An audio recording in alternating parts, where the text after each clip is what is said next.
You've got shit. I've got shit. We've all got shit. So let's therapize that shit with your host, me, Joy Gerhard. Therapist. I cannot and do not diagnose anyone or prescribe anything. This is just me, someone who struggles with mental illness, emotions, and intrusive thoughts, sharing what skills I've used and how I've used them. Also, trigger warning, in this podcast, I talk about sensitive topics including mental illness, sleep, childhood sexual assault, trauma, and more. I also swear here and there, so listener discretion is advised. If you're new to the podcast, some context for you. I've gotten a ton of value out of doing group therapy and watching others process patterns and behaviors much more clearly because they aren't my patterns and behaviors, but rather they're adjacent to mine. It's such a relief.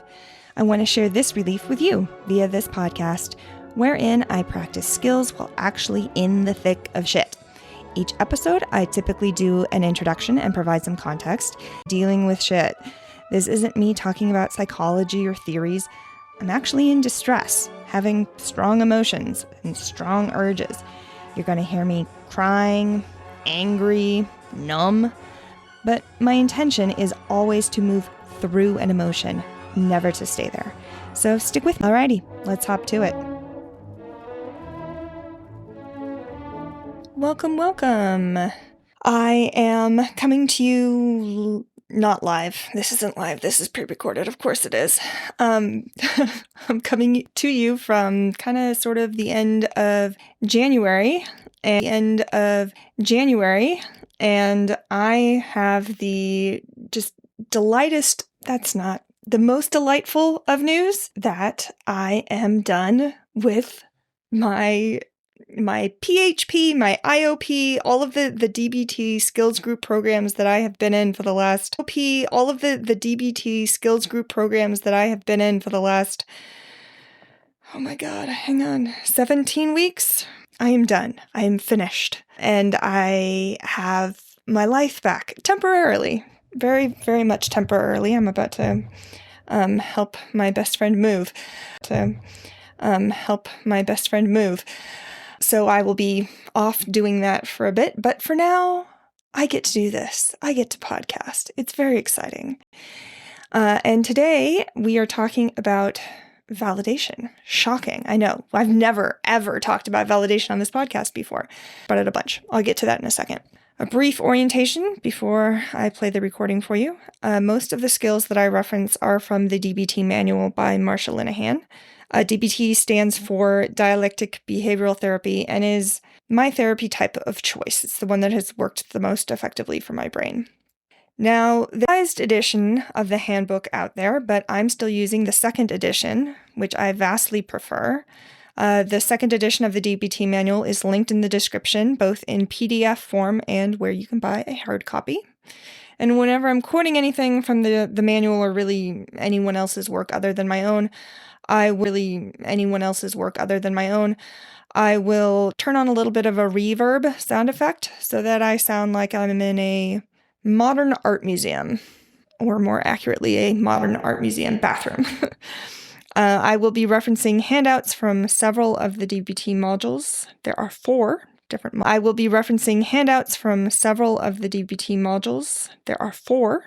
modules: mindfulness, interpersonal effectiveness, emotion regulation, and distress tolerance.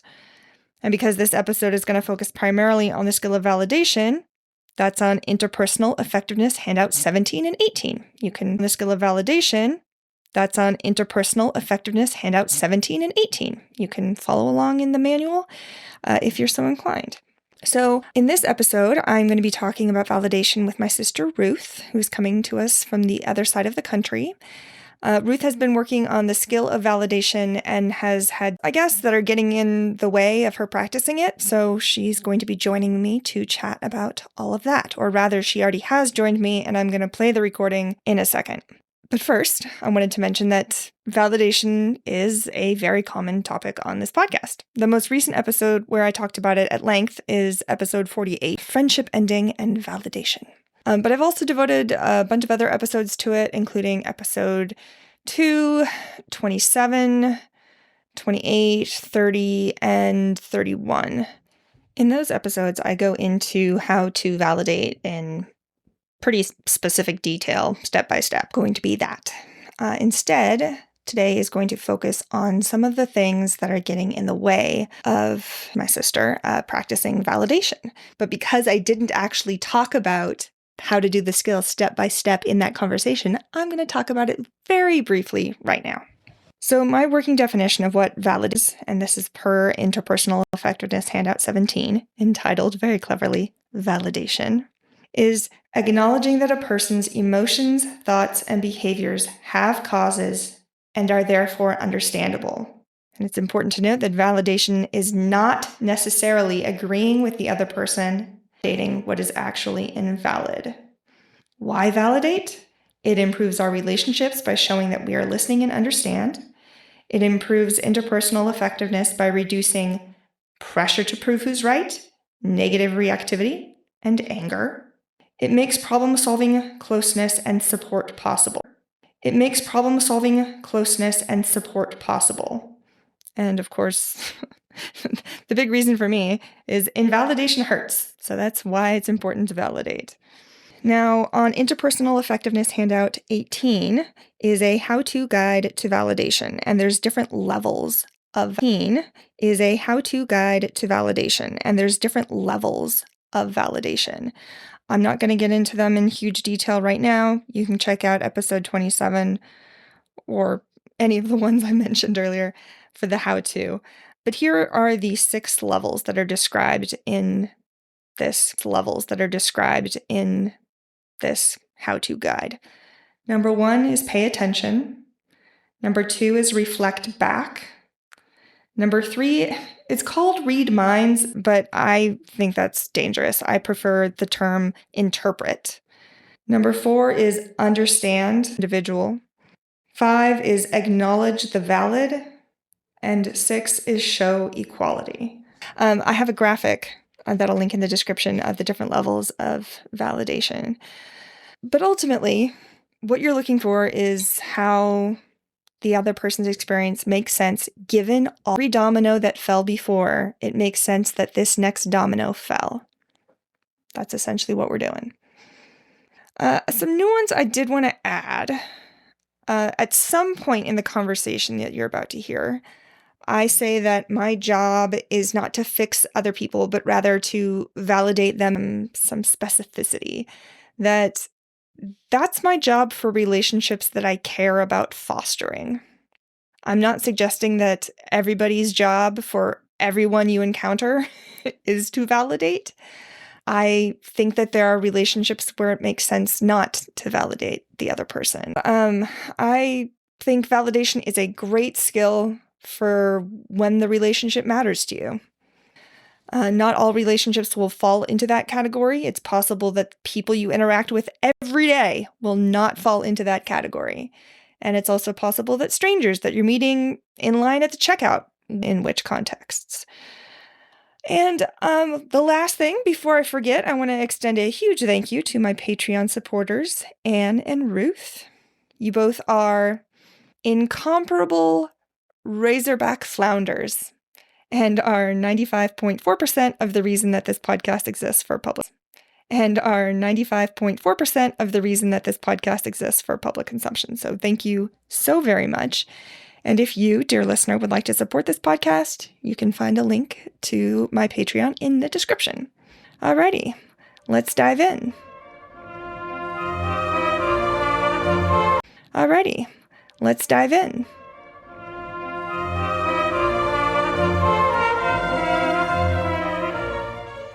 So we are going to be talking about validation today. Why don't we start off by you telling me what you know about validation? I know that it sucks when you don't get it.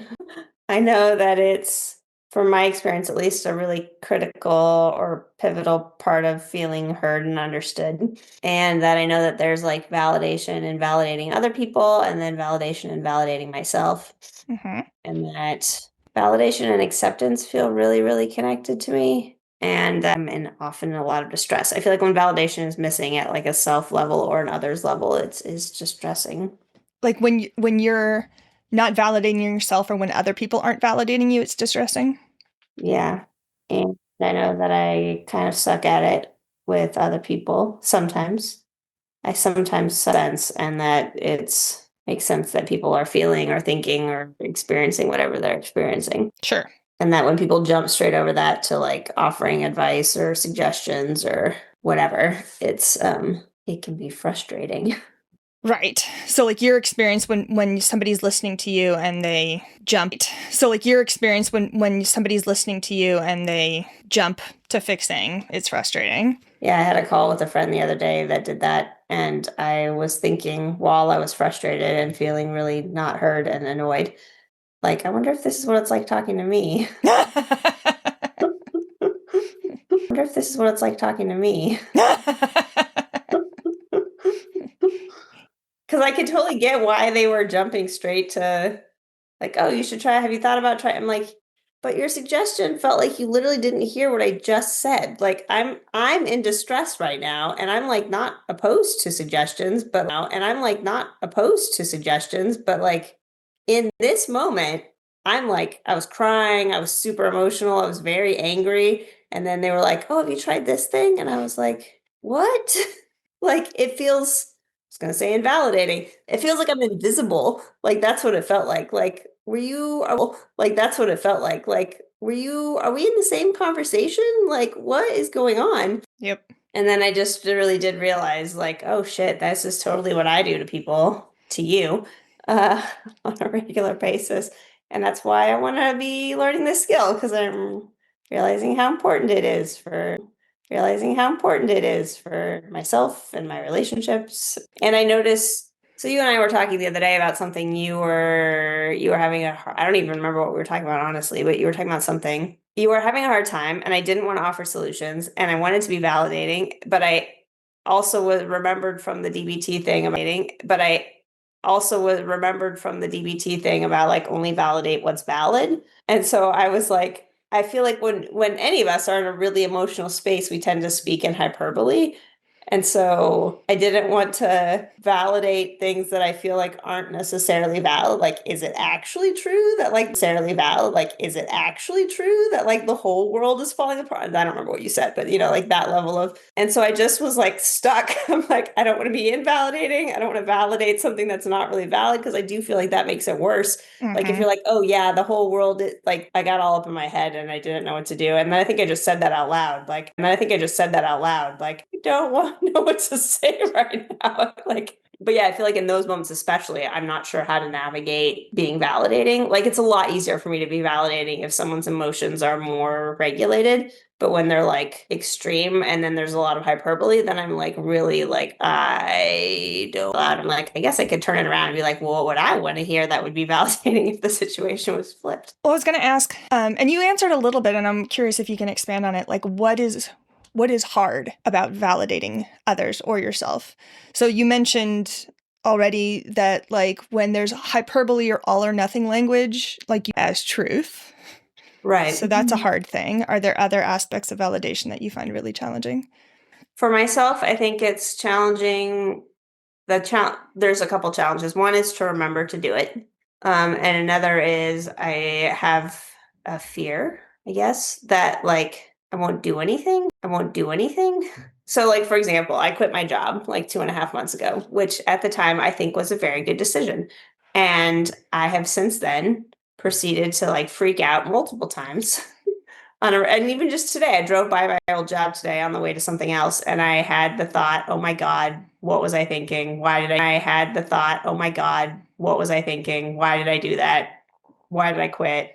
I screwed myself." And I just feel this spiral of like, I fucked over my life. I'm gonna be blah blah blah blah blah. Like the whole, I have those kinds of thought trains often, and I think I don't know. I think I'm almost concerned if I validate myself, I'll like sabotage myself somehow. Almost concerned if I validate myself, I'll like sabotage myself somehow. Like it'll be Is it enabling? Is that the thought you're having? maybe or like today I'm feeling I was having an off emotional afternoon and then I just ended up watching TV. Like I'm afraid I'll like then go into like yeah, it makes sense that you're like then go into like yeah, it makes sense that you're depressed. You should just sit around and do nothing like that all So yeah, I guess enabling would be kind of the right word, like that I will, yeah.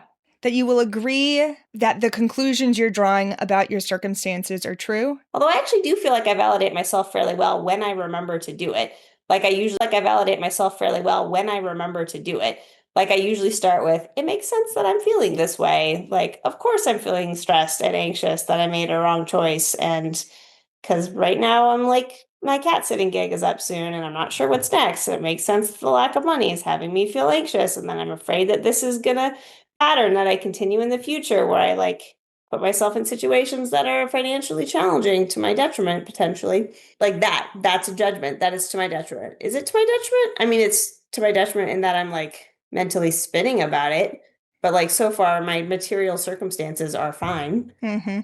It's a future based maybe that's part of what I'm afraid of is like I think I'm having the same struggle is like I don't want to validate my own hyperbole because then I feel like it gets me more stuck. I know what a relief it is. Like you're very skilled at validating. And when you validate something that I'm dealing with, it's very relieving. Like it feels like it's, oh yes, that is what Explaining, justifying, arguing. that I'm experiencing in myself. Yeah.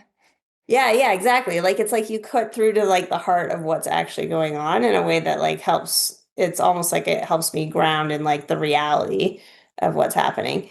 And I think I'm not skilled at that part of that. It's hard for me and myself is like when I validate myself, I feel like I don't know how to separate those things. And so then it I don't feel the same level of relief. I feel some relief sometimes, depending on the time and like what I'm dealing with. So that's part of it. But I really think remembering to do it is one of the hardest things. Is like when I'm starting to spiral, I'm gonna cry.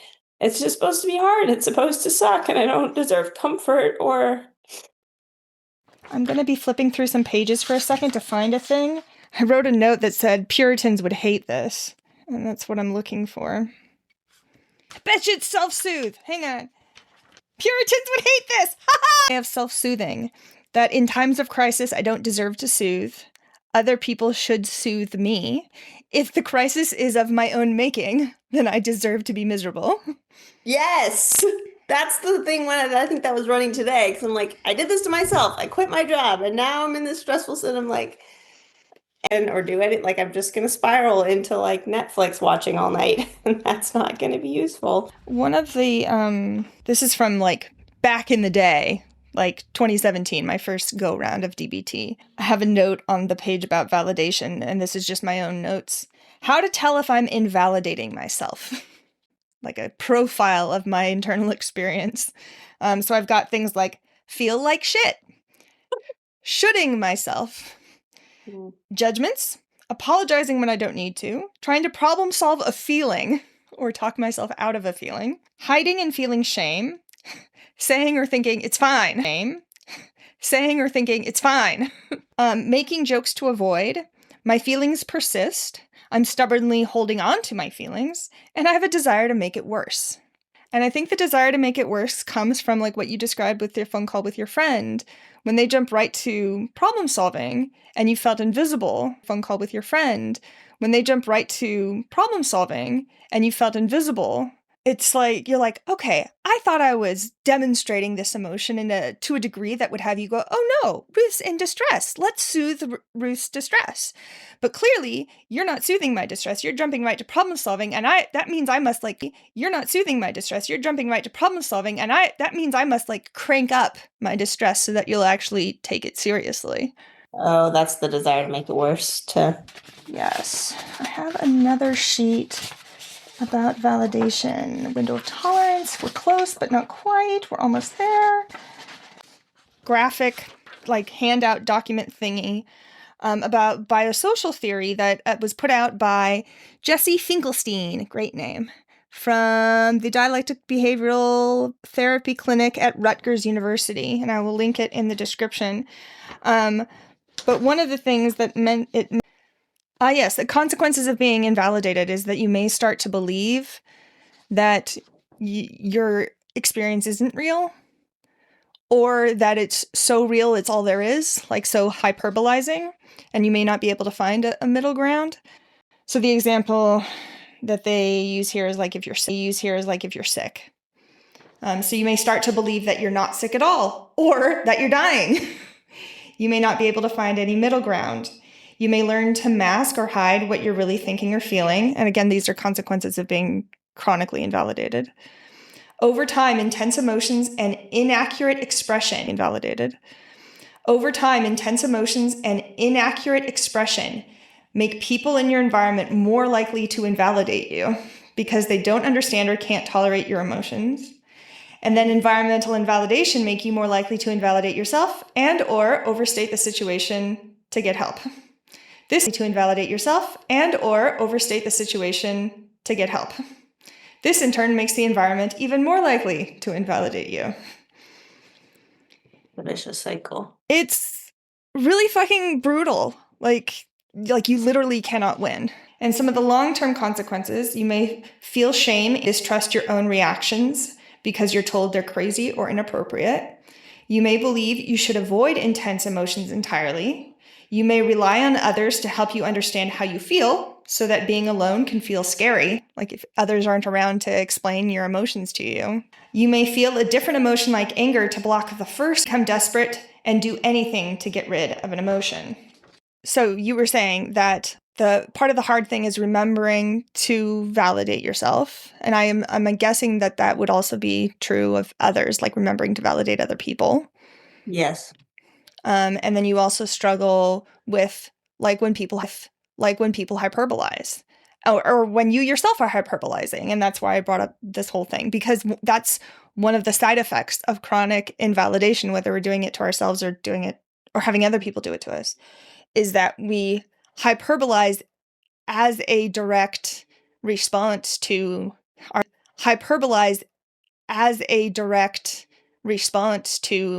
our lower level emotion not being heard. Very interesting. Is it? Yeah. Well, because I hadn't thought about that in myself, like with my own invalidation, about invalidating myself. That like part of why I struggle about invalidating myself. That like part of why I struggle to invalidate myself is because I'm hyperbolizing. But I'm probably hyperbolizing because I'm about like. I think of emotions, and I think we've talked about this before, like a baby or toddler.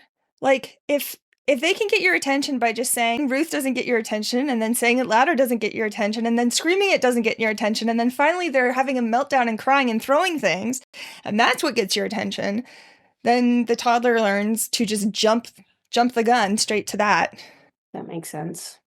Yeah, it's not ideal. Like as a long-term effective strategy, right? It's like we learn these habits when we're kids, and parents are already at a disadvantage because, they don't speak baby, or rather we don't speak human yet. Like all we've got is crying for the longest time.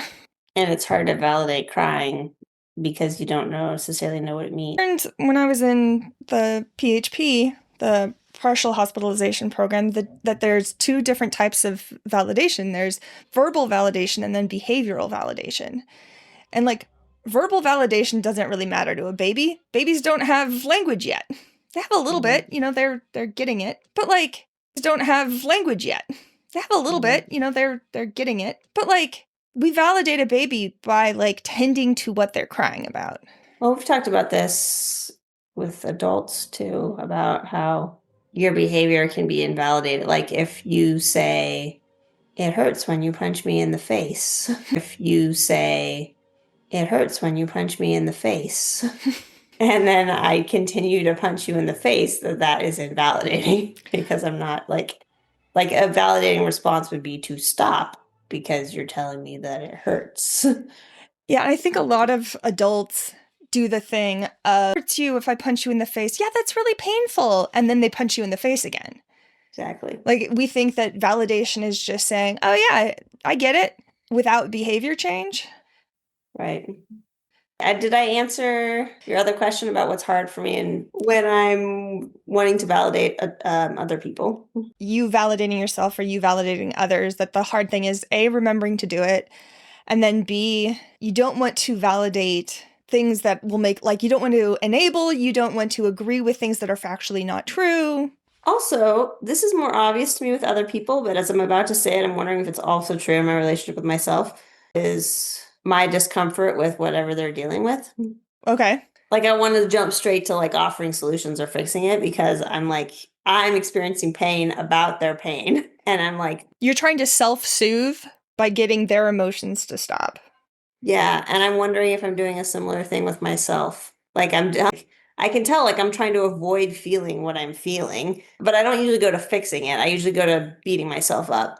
Like that's more my route with myself. I don't go to like, oh, let me try and do something to make it better. I go to like, oh my God, what the fuck were you thinking? But I feel like that's all still an avoidance of like just feeling the discomfort that I'm experiencing. And with me, it looks like blame and self-punishment. Right. Which makes sense. Because, like, I think for ourselves, like, if we can solve the problem, go solve the problem, you know? Right. Usually we're having strong emotions because there isn't a readily available immediate solution. Oh, here's something fun for you. There's a link to the post in the description. Psychological invalidation is one of the most lethal forms of emotional abuse. It kills confidence, creativity, and individuality. That feels really true. Mm-hmm. Because it basically calls into question your own experience. You're wrong for having your experience, so it evidence. Creativity is entirely based on confidence, like a willingness to experiment, a willingness to try things and fail. And if you can't trust yourself and you don't have any confidence, you can't create. And then individuality goes away because other people are telling you what you're allowed in. Your identity comes from someone else. A lot of this is for me, my relationship with myself and validation is a lot around my relationship with work and money. And I was going to say that I don't trust myself in this arena, but I'm not quite sure that's exactly right. It's more like I've just tried to do out of the box things so many times and had it fail so many times. I think this is one of the arenas where I feel the least validated externally by other people. Like when I'm talking to other people about money and work, I feel like most people are just like, well, just go get a job at like blah, blah, blah, blah, blah. People are just like, well, just go get a job at like blah, blah, blah, blah, blah. You should do like just someone that I just randomly met the other day at a like garage sale type thing was like, you ever thought about being a teacher? And like, we had barely even said two sentences. And I'm like, you don't know, like, no, like there's a million, like, no, like there's a million. Okay. I know you're smiling in because I do this to you. Um, yeah. So like this is an arena where I get like constant advice that's like not helpful. Yep. And then when I try to explain why, like what realm I want to be functioning in, most people don't want to be functioning in. Most people don't know this. It's like it's like it does feel like being outside the matrix and other people are in the matrix and they're like, no, you just got to get it. I'm like, I mean, I can, but I have a short, it will not last. 6 months is the max. And I think my tolerance is getting shorter and shorter for staying in a work environment. Tolerance is getting shorter and shorter for staying in a work environment that doesn't work for me. So, and I don't think people are familiar enough with this other world that I'm talking about to be able to give any kind of helpful like advice. So I just have been constantly invalidated about this for like the last like 12 years from most people that I talk to mostly, which is also not helpful because I actually don't know how to figure this out on my own. Sure. And of course there are people who are up to the same thing that you are. That is why there's all of these different places all over the world that are looking at using other forms of organization. Find them because they're so few, because capitalism and fucking shit. Exactly. But yeah, like inherently those conversations are invalidating because you're saying, hey, I cannot handle this sort of work environment. And people are then saying, have you thought about being a teacher in like the public school system, one of the more high up? And it reminds me of the analogy that I keep using of you going to a wedding. So you go to a shoe store and you say, I need wedding shoes. Size 8.5, and they go back and they bring you out a bunch of size 8.5s, but they're all hiking boots and flip-flops and, I don't know, tennis shoes. You know, like boots and flip-flops and, I don't know, tennis shoes. You know, like, these are the right size, but I need them for a wedding. So they go in and they bring you back high heels and patent leather shoes and strappy sandals or whatever. But they're all size like 2 or size 13. You're like, this is great. These are the type of shoes, but I need them in the right size. 13, you're like, this is great. These are the type of shoes, but I need them in the right size. And then people start to get annoyed with you. You're like, why are you being so picky? But like, literally, hiking boots don't do it for you. And shoes that are for a wedding but 6 sizes too big or too small also don't do it for a wedding, but 6 sizes too big or too small also don't do it for you. Like, it's not you being picky. It's like, these are literally the things you need. And I think a lot of folks can't handle holding multiple variables at the same time as being like necessary. And they are frequently at the same time as being like necessary. And they are frequently just able to solve one variable and not multiple, which is great. It's fun. Well, then I watch myself like question myself. Is this really a thing? Maybe I could settle. But yeah, then I just noticed myself like, is this really a thing? Maybe I could settle. But yeah, then I just noticed myself like having a hard time accepting. Like, I feel like I'm supposed to be okay with.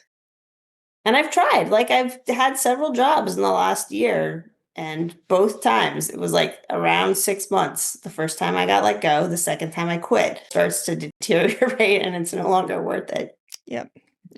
And the first job I got fired because I wanted to help and they wouldn't let me. And so I burned out and then my attitude sucked. And that's why I got fired. I'm like, I would have been the best employee ever for you if you had actually like let me contribute in any way, shape, or form. I'm like, cool. Feels so good.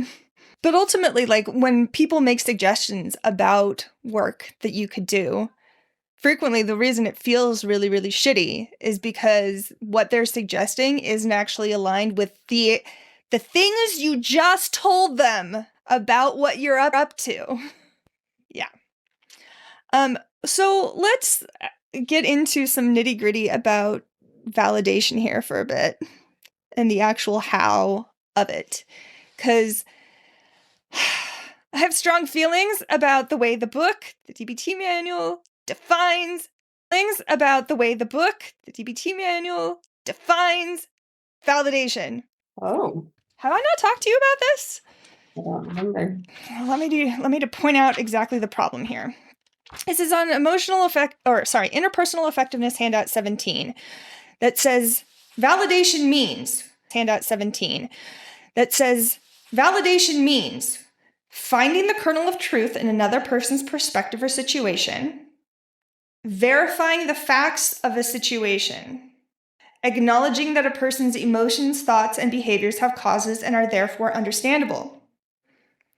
It does nothing with the other person, and it is not validating what is actually invalid. Now, the problem becomes, on one of the general handouts here, it says, this is skills training assumptions, general handout 4. All behaviors, actions, thoughts, and emotions are caused. And by that logic, there is nothing that there's emotions and thoughts are caused. Then everything makes sense and is therefore understandable, which is one of the definitions of validation. Would you say hyperbole is valid? Yes, but I'll explain why in a minute. So that's why this definition's a problem, because one of them says, test validates a study or methods or whatever. They go and they run through them and make sure that it gets the same result. That's how you determine if something is valid scientifically. It fits the facts. Saying that something is caused and is there and therefore makes sense is a different question. Understanding of it. This is my take. I reject the scientific definition for the purpose of this. For emotional, like interpersonal interactions, that's not what we're talking about. I will only ever use validation interpersonally to mean seeing how somebody else is hyperbolizing. I'm not saying your hyperbole is factually accurate, like the whole world is out to get you and you're doomed and you're fucked and you're never going to have a happy life. I'm not agreeing with that. I'm saying it makes sense that you're having those thoughts. So this makes sense to me. But on the next page, I think when they get into like only validate what is valid, would you say that because I'm like looking at these things right now to like practice the skill and I'm like struggling with this, and you're probably honing in on why I'm struggling. Yep. But I do feel like there's a difference between saying it makes sense that you're having those thoughts and saying, oh my God, yeah, the world is thoughts, and saying, oh my God, yeah, the world is fault. Like, and that's what I'm saying. So like, you validate that you're having the thought. You're not validating the conclusion of the thought. You're not saying, yes, the world is out to get you and you're doomed and you're never going to be happy.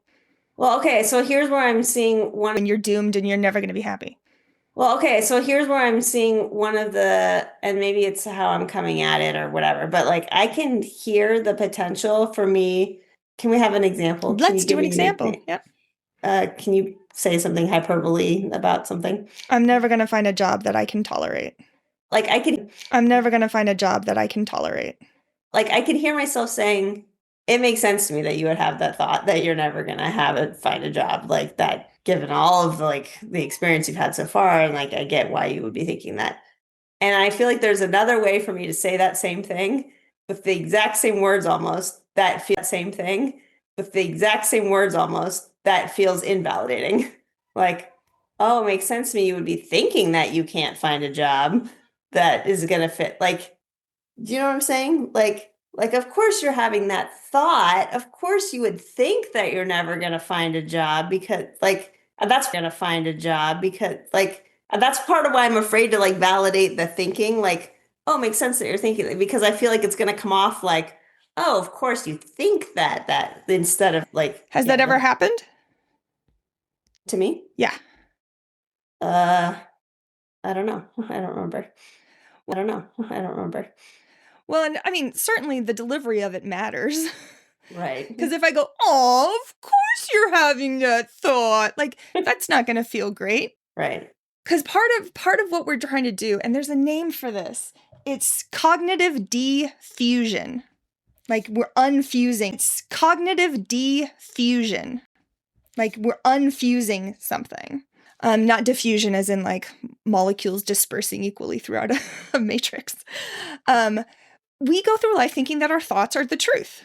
And part of what we're doing when we validate that you're having the thought is defusing that from, hey, oh yeah, of course you're fucked. It's like, of course you're having that thought. That thought triggers a shit ton of distress. I'll never find a job. I'll never have enough money to live comfortably. You know, whatever thoughts we're having, those thoughts trigger a fuck ton of distress. Like you or like, but I don't say this to people who I haven't had conversations with about the decoupling, like the thoughts. So I'm like, I'm afraid to say that to someone who's not thinking about their thoughts as not reality, because for them, it's probably not occurring as a thought, it's occurring as a fact. And so I'm afraid with someone as patronizing. Well, if you say it the way you shared it earlier, like, well, no, I know I wouldn't say it that way, but I'm afraid that even if I just say it normally, it's going to land like that if you relate to your thoughts as fact and reality. If I said, well, yeah, of course you're having the thought that you're going to lose your job. I can hear people being, yeah, of course you're having the thought that you're going to lose your job. I can hear people being like, it's not a thought. It's like, I'm going to lose my job. Like I can hear someone, and you're right, it's never actually happened. But it's because I don't do this with people who I know well, I do. have this awareness. I do. You do it and it doesn't land that way? Constantly, yeah. It doesn't land that way? It doesn't land that way? I've never had somebody yell at me that it's not a thought, it's the truth. Really? Really. And you do this with people who don't have yes. Okay, well, that's actually very helpful. That's one of the things that gets in the way of me validating people. It actually landing not as invalidating. But yeah, the only way to teach yourself that, hey, you can say that to somebody and it won't erupt in your face is to try it and see that it doesn't erupt in your face. Right. You know, you and I have talked about like your former coworker who had a lot of judgments. And I said, well, just because they're judging doesn't mean you have to. Like if she says, everybody's so slow today, it's fucking annoying. You can be like, oh yeah, it can be really, really fucking frustrating when people aren't moving at the pace that you wish that they did. And it's impacting your ability to do your job the way you would like to do your job. I mean, the entirety of what she said, non-judgmentally. And somebody can say, oh my God, I'm fucked. I'm never going to find a job. I'm going to be poor forever. You can be like, fuck, those are really fucking scary thoughts. Of course they would be triggering distress. Like going around your day thinking that thought. That's really fucking scary. Going around your day thinking that thought. That's really fucking scary. And there's a lot of evidence that you're picking up on that reaffirms that that's going to be your future. Of course you would have that thought. And of course it would loom large and have a lot of emotions come up around it. And it would trigger more thoughts. And have a lot of emotions come up around it. And it would trigger more thoughts. It makes sense that you're having that thought. What thoughts are you having?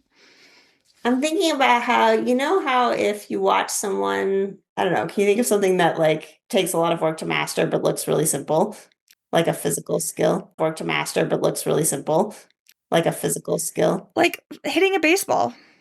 Okay, yeah, very good. Okay, like that. So like you watch someone play, it just looks effortless. It's like a dance to them. They just swing the bat and bam, and then it's a home run, and then they just run the bases, and you're like, oh, that's so easy. And then you go out to try, and you're like, oh, that's so easy. And then you go out to try, and you're like, oh God, that ball's coming at like 95 miles an hour, and I can't even see it. Like it's hit the mitt before I even saw it leave the pitcher's. And then you start to realize like the level of skill. And then there's like different kinds of pitches that you didn't even know existed. You thought people just, because when you play with your buddies, they just throw it straight. It's a change-up.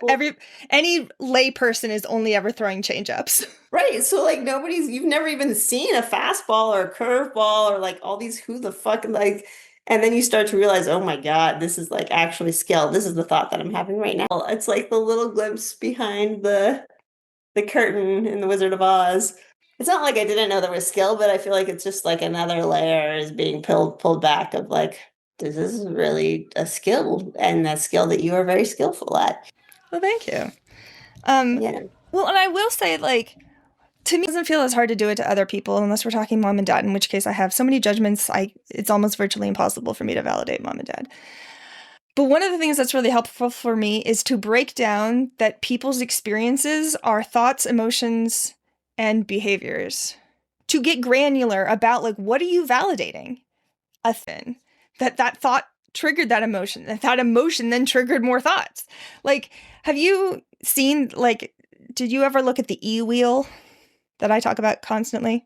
I think I have, where it's like just a bunch of emotions, like like a color wheel, but it's emotions. Nope, it's not that. I'm going to share my... Are you going to put it in the show notes or something too? Yes, I always do. Okay, so... Oh, yeah, no, I've never seen this. I post this constantly.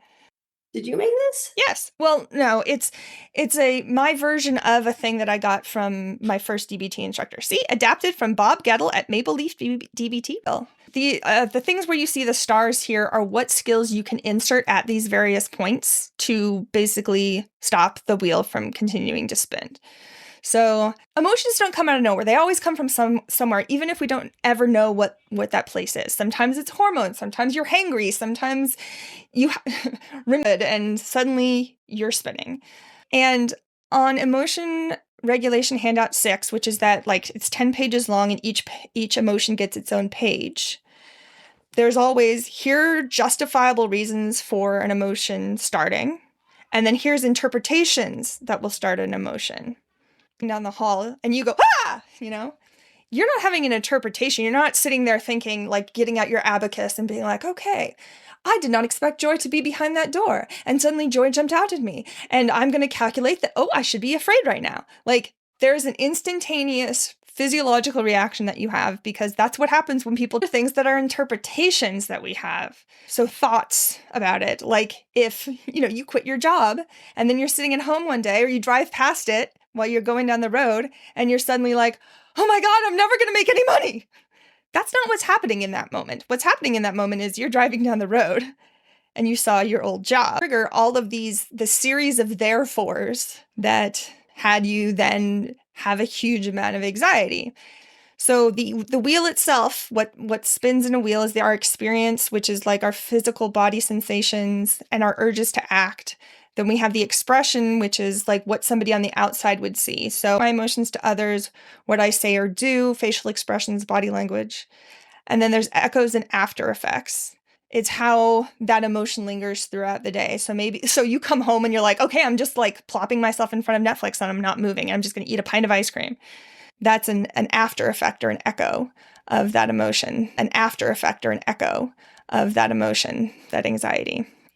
Like having pleasant events throughout your day, interacting with people you love, sleeping, eating, all of these things kind of reduce our emotion vulnerability, which is the ease at which the wheel will start spinning.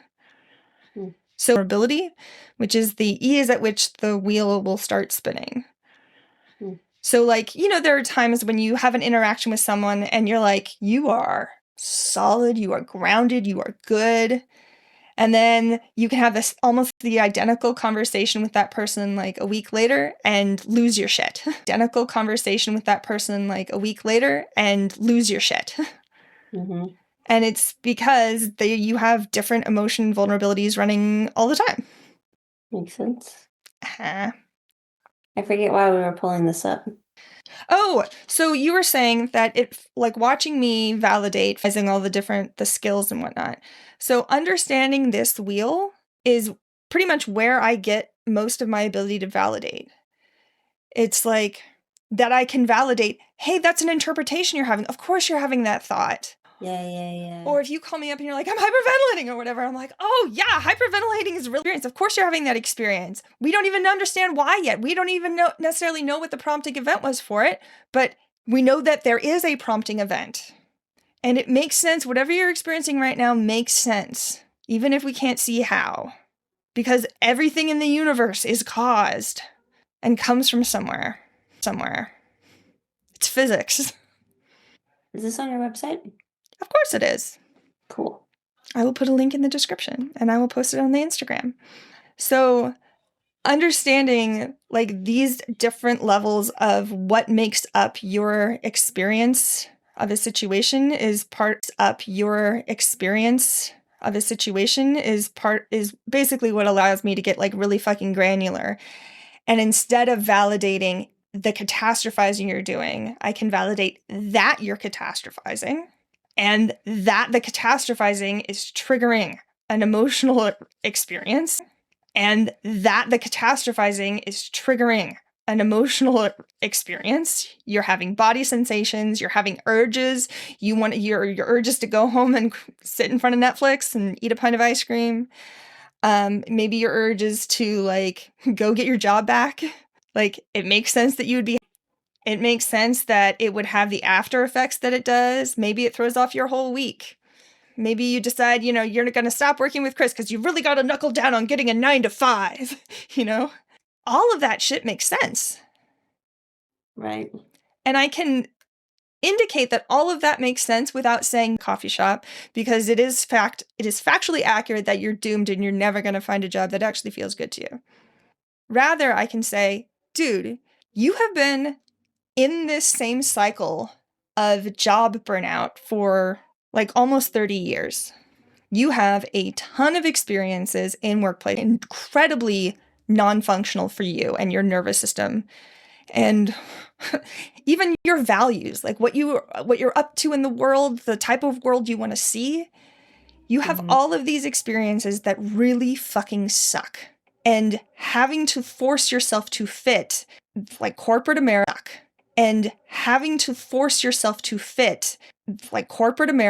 with its fucking hierarchies kills your soul, kills your spirit, kills your motivation.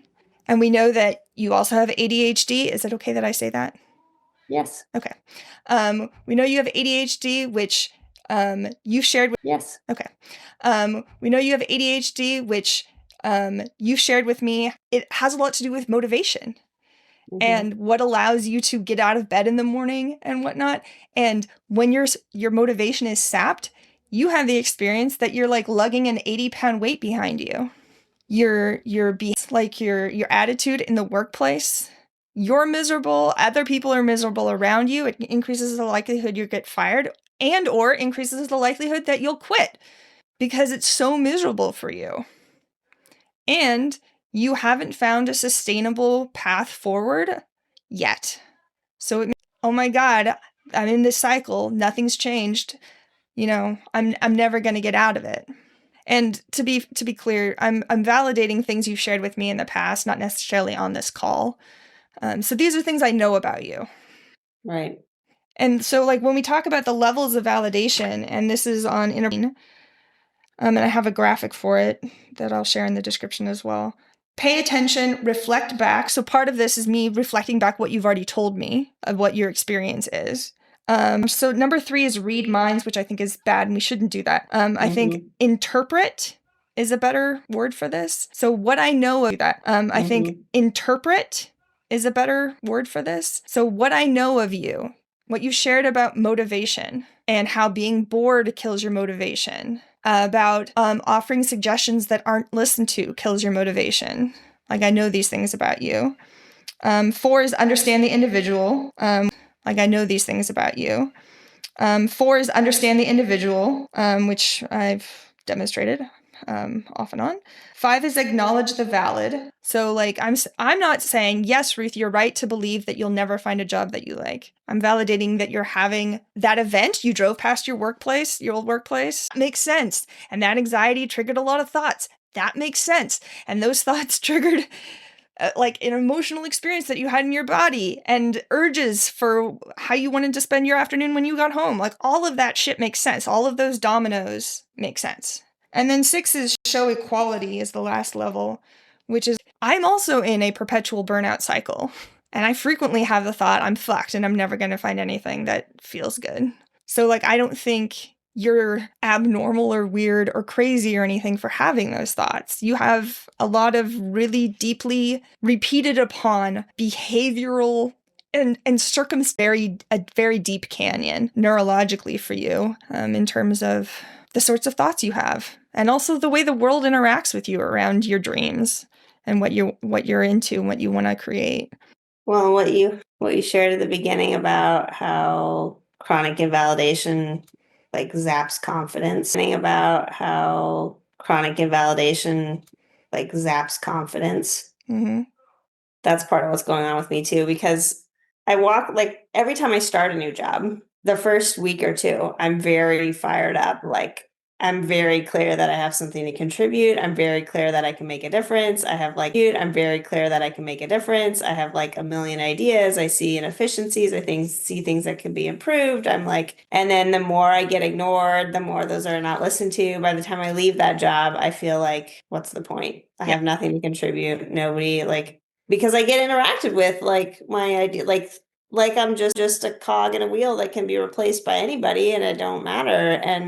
And then I start to think that, like, well, then what's the point? Like, yeah, well, because, like, essentially you're getting behaviorally invalidated. Even if they say, oh my God, that's a great idea, but then do nothing about it, that's still invalidation.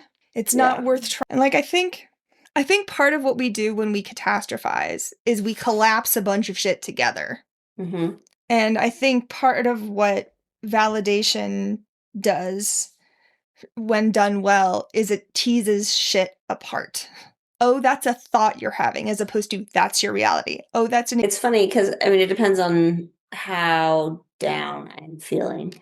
But like, if I say something in a hyperbole and you validated it, if you validated that hyperbole and we're like, yeah, your life is falling apart, like at the level of hyperbole that I'm saying it at, I feel like my initial instinctive response would be to argue with you. Yes. Like, no, that's not true, which is just funny because I'm like, then that's not validating because I actually don't believe my hyperbole. It's like, it's hyperbole, probably, as we said earlier, because I'm not feeling validated, probably, at least at some level. So it's just interesting, unless I'm like really, really, really, really depressed and in a like hopeless, like, what is the point? Then I do feel like if you're like, yeah, you're right, what is the point? I would probably be like, I know, right? Like, yep. So there's a level where, like it's maybe would backfire, but I just think it's interesting because I do feel like that's evidence that of what you're saying about the teasing it apart and that like validating the like underlying pieces is what's actually validating. And if you just validated that is what's actually validating. And if you just validated the hyperbole, it wouldn't even feel validating, even though that's actually what you just said. Because at some level, at least for me, I know that that is not true and that I don't really believe it. It's just how I'm feeling. So that's why that's so fucking valid, because that is how I'm feeling. Like, and why that's so fucking valid, because that is how I'm feeling. Like, and I'm aware, part of me is aware that it's not true. And like, but oh my God, am I feeling it incredibly strongly? And oh, that's very interesting. Say more. Well, just because I want to argue, you want to argue, you and I get into this, right? Like because you've been chronically invalidated your whole life by all of us. I am continuing to apologize for that. And this episode is an apology because I want to learn the skills so I can stop invalidating you. Spotted. Stop invalidating you. Spotted. My experience is that you often speak in hyperbole. And my default response to hyperbole is to want to argue with it because I don't believe it's true. But also, I don't think you believe it's true. So this is just interesting because I feel like I'm like, if I actually echoed back the exact hyperbole back to you, I wonder how it would land for you. But at least for me, so in my experience, if you validated the hyperbole with hyperbole, it would not feel good to me. It would feel bad and I would want to argue. So, as an example, if you said, I'm going to be poor forever, I would be like, what are you talking about? Don't do me to that future. That's bullshit. There's got to be, like, again, depending on the level of energy I have in the day, because if my energy is really depressed, less likely. But even when I'm really depressed, I think there is somewhere in me, there's a sliver of me that knows. And so, like the hyperbole, like, and I'm trying to convince you out of it. So this is interesting to me because I'm like, I don't actually believe my own hyperbole. Some part of me believes it or is feeling this way in the moment, but there's a part of me that is aware that it's hyperbole and it's like extreme and it's not the full story and the full truth. So I don't need someone to argue me out of it. I need to help me understand, or just like, it makes sense that I'm in hyperbole. And so, but I don't need you to convince me. I already am aware that the hyperbole is crazy. Not crazy, but it's like extreme and not the like full reflection of reality. So you said that if I agree with your hyperbole, you'll argue. I agree with your hyperbole, you'll argue against it and be like, no, I'm not screwed. How dare you suggest it? But if I said, Ruth, you're over-exaggerating. Like, that's not true. Oh, I would double down. Exactly. Isn't that interesting? Like, but that's my point, is like, you're trying to argue it. Isn't that interesting? Like, but that's my point, is like, you're trying to argue it out of me. Yeah, exactly. And I'm trying to argue it out of you because I'm afraid you believe it and I don't think it's true. And so I'm like trying to argue, but like the awareness that like there might be some part of you that is aware that it's not true, that that's not the whole picture, that is aware that it's not true, that that's not the whole picture, like removes my need to like, well, then I don't have to fight that. Like, but also I get that it's like not going to work anyway because it's like not our default response. Well, and like, what if all of me believes that? Your job is not to convince me that it's not true. Your job is to convince me that it's not true. Your job is to sit with me in me believing that. Like, yeah, that's a really tough thought to have. Of course that would trigger anxiety. Of course that would trigger despair. How could you have a thought that you're fucked and not feel despair? Like, there were two meltdowns that I had dating my former partner that were kind of legendary. We named them, or he named them. One was the sunglass meltdown. I actually remember what the thought was. We were about to go run the stairs, and this is the first time he was going to the stairs with me, and I was really excited to show him my favorite place in the entire world. And we get in the car, or we're walking out, and I realize I don't have my sunglasses with me. So I say, give me a second, I'll go grab them. I'll be right back in the car. And he's waiting in the car. And finally he comes back inside and is like, what's going on? And like, I've torn the apartment apart trying to find my sunglasses. And he, of course, just saw Joy go from, hey, I'll be right back, I'm going to go find these, to Joy demolishing things. Later, I could tell him and myself, can't control anything. And for whatever vulnerability, I mean, this was during the pandemic. I hadn't quit my job yet. I was still working at a place I didn't enjoy, while trying to maintain a small business during the pandemic, like all of this fucking shit. So there were vulnerability factors at play. It made it easier that once I had that thought for my brain to be like, yes, we are going to move into this thought. We are going to die on this hill. This is where we're going to kill everybody else too. Like, we live in this thought now. And there have been other times where I've had that thought and I'm like, oh yeah, there's that thought. But not that time. And said, no, like, it's fine. We're going to find your sunglasses or whatever. That it didn't actually stop the meltdown. Because it wasn't about the sunglasses. It was about my lack of control. Which, even when finding the sunglasses, was not addressed. I still had the thought that I could, oh, but Joy, look at all the things you could control. Well, this is back to that wheel that we were talking about earlier, because it's not just the thought. It's the thought leading to the emotion, leading to the behavior, leading back to the thought. So, like, arguing with the thought is pointless because thought is it's not the whole experience of what's going on. Yep. To me, that feels like the most needs to have in order to practice validation of yourself or of someone else. Is the wheel? Yeah, that any experience you're having is going to have thoughts, emotions, behaviors, urges, body sensations, outward expression of it, like vulnerability factors. Like, there's all of these different things at play. And complicated, we can't understand them. It's more to be like, hey, a bunch of dominoes just fell down. Everything that's happening right now is caused and comes from somewhere. I don't have to say I like that it's caused. I don't have to agree that you're making the correct conclusions. I don't even have to fix anything. All I have to do is go, Ruth, you're experiencing you. But you don't even have to know somebody very well in order to validate them. If I'm in line at, I don't know, the Social Security office, and the person behind me just kind of mutters and is like, fuck, I don't think I'm ever going to get a job. Like, I can turn around and be like, oh, I hear you, man. I have that thought all the time. It's so hard to find work. How long have you been looking? Oh my God, you've been looking for 3 years? That's a really long time to be looking for work. Like, I can totally understand why you'd be thinking you're doomed. And looking for work is really hard, even in like good job circumstances, like a good job market. Trying to find a job is really hard. Job circumstances, like a good job market. Trying to find a job is really hard. And when you've gotten a lot of, failed attempts, a lot of no's, a lot of silence, that doesn't help matters. And it's hard to keep hope and keep trying.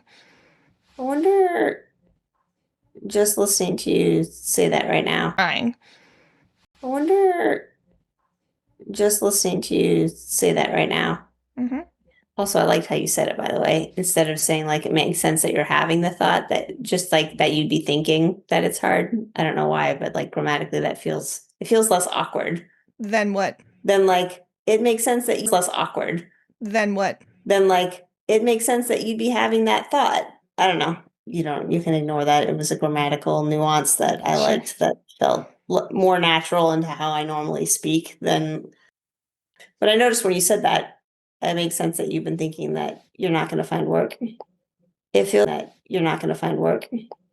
It feels like it nudges the door open just a crack for possibility, or like a little bit of hope. Yeah.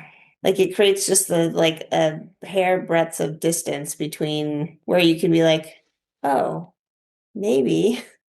Well, maybe.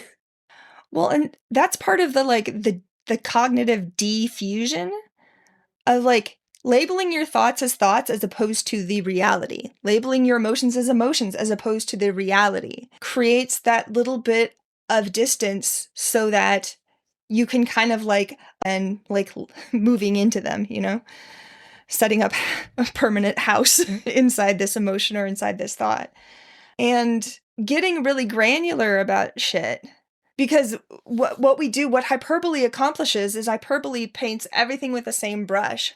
All of this is failure, or and if you can say, oh yes, that thought is I'm fucked, that feeling is I'm fucked, my urge is I'm fucked, but my behavior right now is I'm standing in line. I'm fucked is not what's happening right now. even though my thought and my internal experience is that. Like you driving, this huge experience happened to you. You had urges, thoughts, emotions, body sensations, all of that's, I'm doomed. Your behavior is, I'm driving down the street. Hmm. You said earlier that your main job is to just validate, like to reflect that someone's experience makes sense. Is that what you said? Yeah, I mean, at least that's my first job. What's your second job? It depends on what happens after the first job. My first job is to to validate somebody else's experience. Like if you and I are having a conversation, like when you called about your community swap group, my first job was not to like, oh, here, you should try this, this, this, and this. My first job was to listen to you and to get what your experience was and to then reflect back your experience so that I could make sure that I was understanding it correctly. Can I share a moment of invalidation I had the other day? From me? No, not from you, from someone else. Okay, sure. I mean, it would be fine to share it from me too, but I was feeling really, I think it was still when I was still fired up about this community swap thing and I'm poor. And being someone who's been pretty poor most of like my entire adult life, I am super sensitive to how we react to people who are in resource poor. I'm going to not say people are poor, people who have less resources than others. Yeah, the way we treat people with less resources is pretty terrible. And I was feeling really frustrated by it. And like that, we don't treat people with dignity. Yeah. I've had a lot of experiences with food banks over the years, with a variety of different kinds of food banks.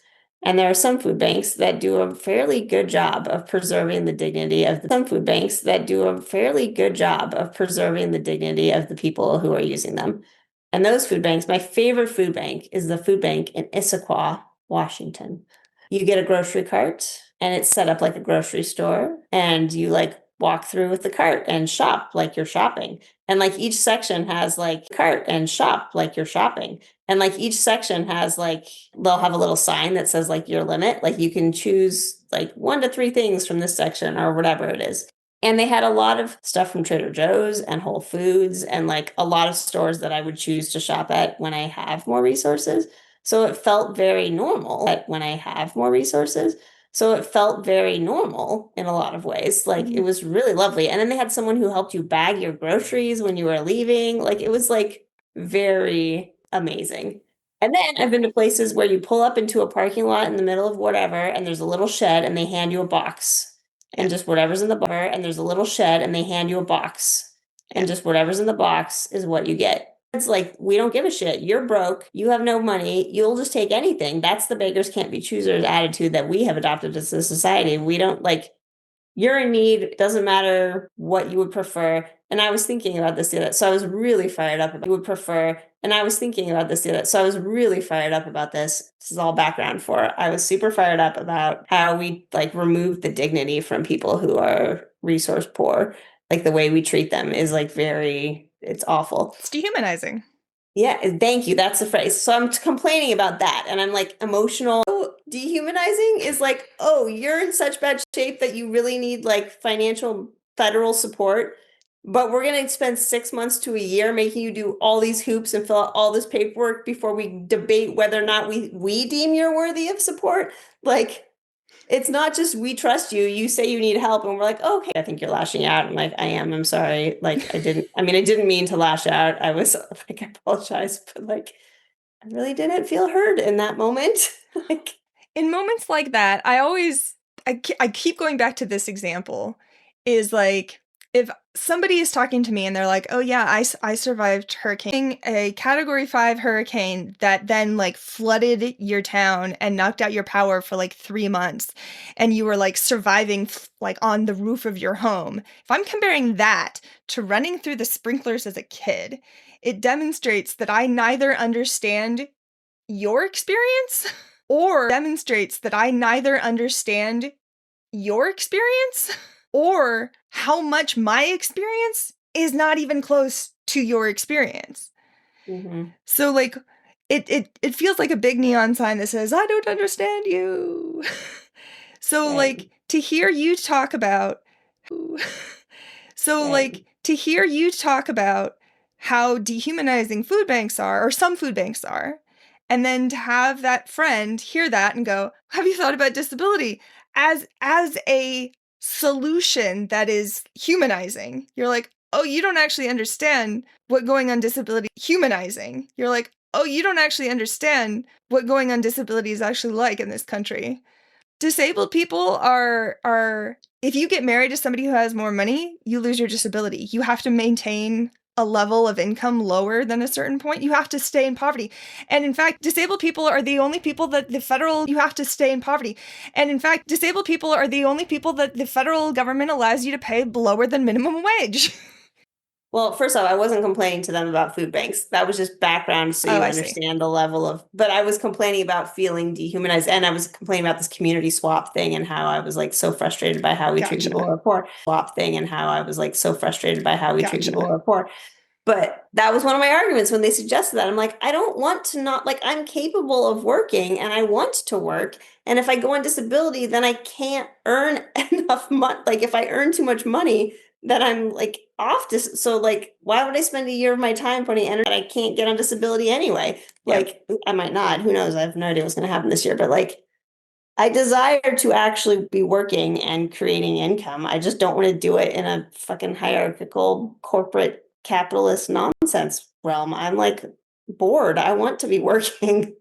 Yeah. So anyway, like, and that was the conversation where I was like, is this what it's like to talk to me? Because I feel like that's how I would potentially respond in this scenario. And like, and it would be totally from a discomfort of like, you are having really strong emotions and I'm just like having discomfort about it. And I want to regulate myself by like fixing you, which I'm working on being more comfortable with my own emotions so that I don't feel like I need to do that for other people, for myself, to other people, for me. But yeah, it was an interesting conversation because it was so disorienting. And I'm like, I super do not need anything. Like, I just need you to get it. Like, that's what I need. But it's funny how clear that is when I'm the one talking. But it's funny how clear that is when I'm the one talking and how not clear that is when I'm the one listening. Yeah. It's interesting. Yeah. Folks want to believe that, oh my God, if I get fired, I could just walk into a place with my resume and I could get hired. That's a nice thought, you know? Or I could, like, if I hired, that's a nice thought, you know? Or I could, like, if I just apply to like 4 or 5 jobs, I'll get a job. That's a nice thought. And it means that they don't have to sit with the reality of the situation that you can apply to hundreds, thousands of jobs and still not get hired. Because that's really fucking scary. You can end at a job interview and still end up in a job that fucking sucks. That's really fucking scary. You can apply to a job that is perfect for you on paper and then find out that they lied about the job description. Or, you know, like the office manager gets pregnant and has to go on maternity leave and suddenly you're the office manager and you're like, I did not sign up for this, you know? I think a lot of what we do that ends up being invalidating is more trying to soothe ourselves and around how little control we have. I mean, it makes sense that we do it, and it's really deeply ineffective. Yep. It's almost 11. Yeah, I need to go eat dinner. Do we need to do anything to wrap it up, or Did you feel like through this conversation that the initial concerns that you had around validation are, what are your thoughts? I don't remember what my initial concerns were. What are your thoughts? I don't remember what my initial concerns were. That it's enabling, that you'll be like agreeing with people, you'll be like agreeing with their hyperbolizing, and also that the challenge of remembering to do it. We didn't really touch on that.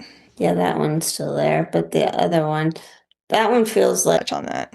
Yeah, that one's still there, but the other one, that one feels like I feel like the more I practice it, the easier it'll be to remember. And I even probably need to practice it more in like lower stakes because it's a lot harder to remember when someone's having really strong emotions because my urge to fix is higher. And so it's harder for me to remember that my urge to fix is higher. And so it's harder for me to remember that that's an alternative. One of the things that I started practicing, and you know how we've talked about like how I practice using pronouns? like driving in the car or, while brushing my teeth or whatever. I just practice the phrase like, oh, it makes total sense or whatever. I just practice the phrase like, oh, it makes total sense you're having that experience. Or, of course, that's the experience that you're having. Do you say that before you can tell how it makes sense? Yes. Do you ever say that and then can't figure out how it makes sense, or like have nothing to figure out how it makes sense, or like have nothing to say after that? Well, I feel like that has happened to me where I'm like trying to figure it out and I can't, and then people are like, how does it make sense? And I'm like, I don't know.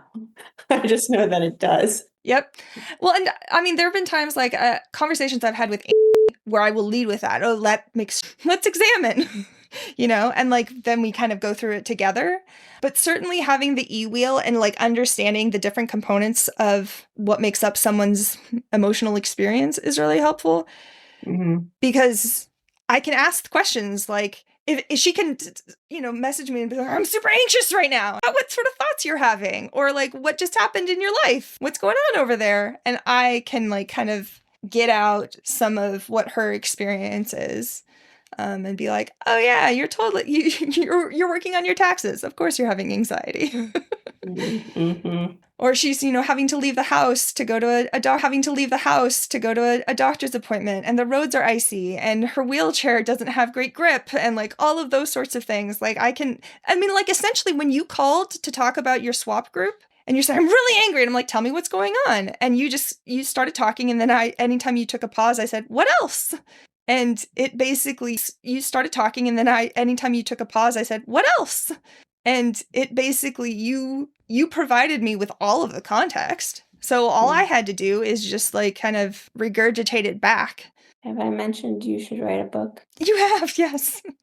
These are the kinds of things I'm telling you, like these little like these are the kinds of things I'm telling you, like these little like I just sometimes struggle with like, well, like when you're practicing a new skill, how awkward it feels. Like it's just helpful to have like language of like what it could look like, even if it feels like not the language I would use myself. Like I don't even remember what you just said that made me look. These are the things that I'm like, I don't always have access to in the moment. It's very helpful. Yeah. I mean, to me, they feel like very therapy, like, how do you feel about that? Sort of questions. But they really do get to the heart of like, tell me what's going on. What sort of thoughts are you having? What sort of body sensations are you having? Right. And incidentally, I don't need to write a book. I have a podcast. That's the whole point of the podcast. I know, but this is what I'm saying is because things like this come out in the podcast, like these little phrases that I'm like, oh, that would be helpful to remember, that I'm like, it would be nice to have them all. But you asked me earlier, what was the other initial concern I had? So remembering to do it, and then concerned that you would validate the hyperbole and you would like enable it. Oh yeah, I don't have that concern anymore. I mean, I don't know if it will come back, but like I feel like this conversation kind of works through that. But like I feel like this conversation kind of works through that. I was glad to hear it. But yeah, I think with the remembering to do it, just always leading with, that makes total sense. I feel like I have done that in the past and then been like, I can't figure out why, and then felt ridiculous, or like if my energy is ridiculous, or like if my energy is still trying to fix, like it was me trying to fix my, like I still feel like there's an energy thing that is important to have that I don't think I've always had. And I think part of it, so like in conversations that I've had with where I've said that makes total sense, and she'll say, the answer is because everything does. Like everything is caused. So whatever you're experiencing, something caused it. And then I will literally send a message to her that says that. And then that will trigger her to actually look and go, oh, yeah, I did have this thought earlier today, or I saw this thing on the knee. Look for how it makes sense.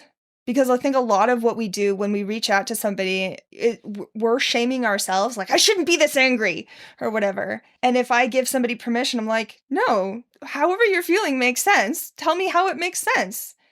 Shame gets in the way of us understanding ourselves and others is the same. I mean, judgment triggers shame. So when we judge ourselves or others, we're either shaming ourselves or others. And saying something makes sense basically kind of turns the dimmer switch on shame and gives people the space to actually look for how it makes sense. That's cool. But yeah, I can also create a space to actually look for how it makes sense. That's cool. But yeah, I can also create a little graphic of like, here are some things to ask somebody. That's a great idea. That would be helpful. That's a great idea. All right. Happy dinner. Thank you. Happy sleeps. Happy dinner. Thank you. Happy sleeps. I will let you know when this gets posted and whether it's in one part or two. I think I can get it down to one. Yeah, I feel like we've tangented into a lot of different topics.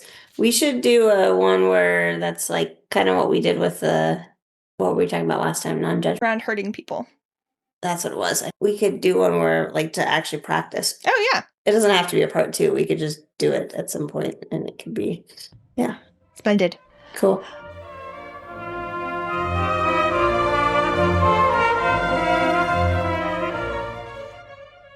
All right. Week after that recording was made.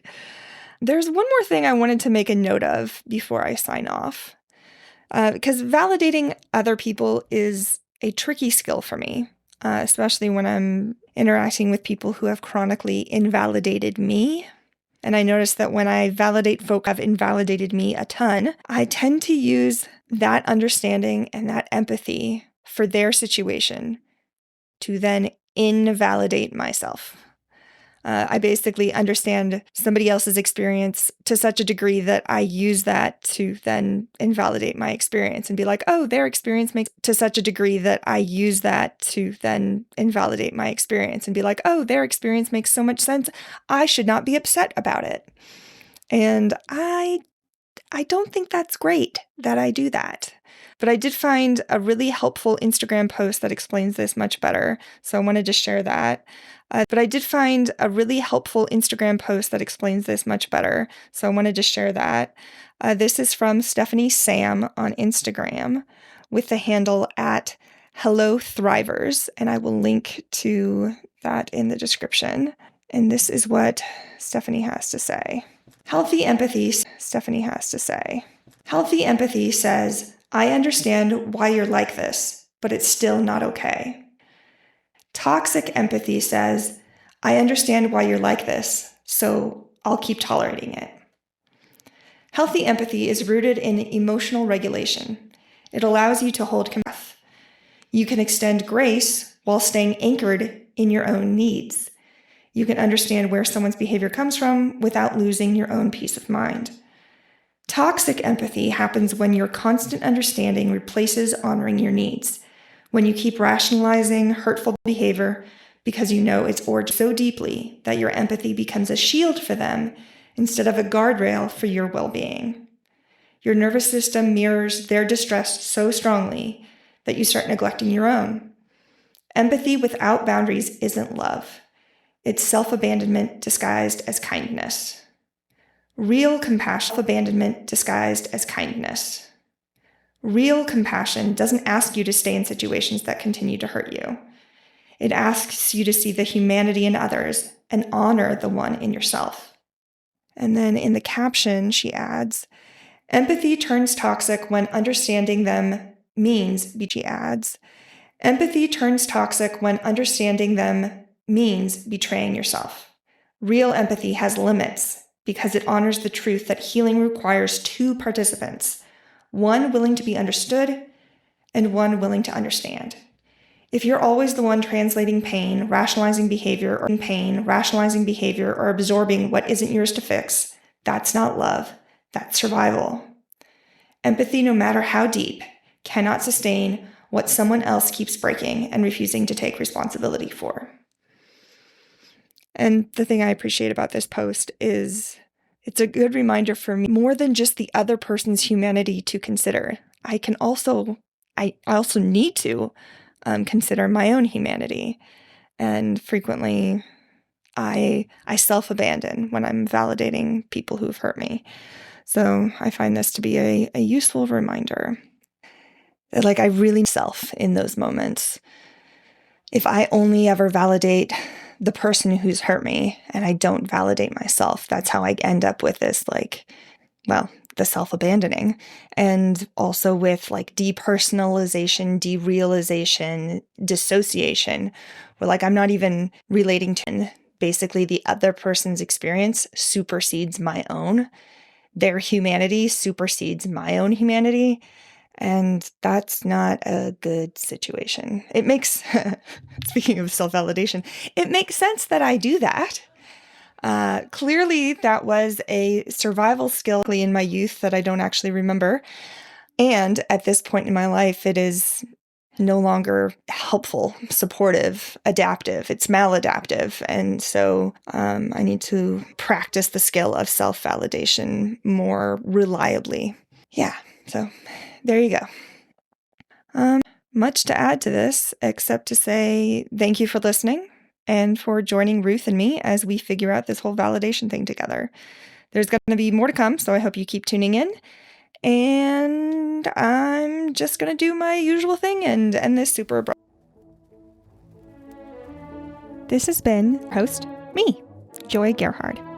If you like what you heard, please rate, review, subscribe, and tell your friends about it. I'll see you next time. Intro and outro music is Swan Lake Opus 20 by Tchaikovsky, performed by the London Symphony Orchestra, conducted by Anatoly Fistulari, and released on LP52.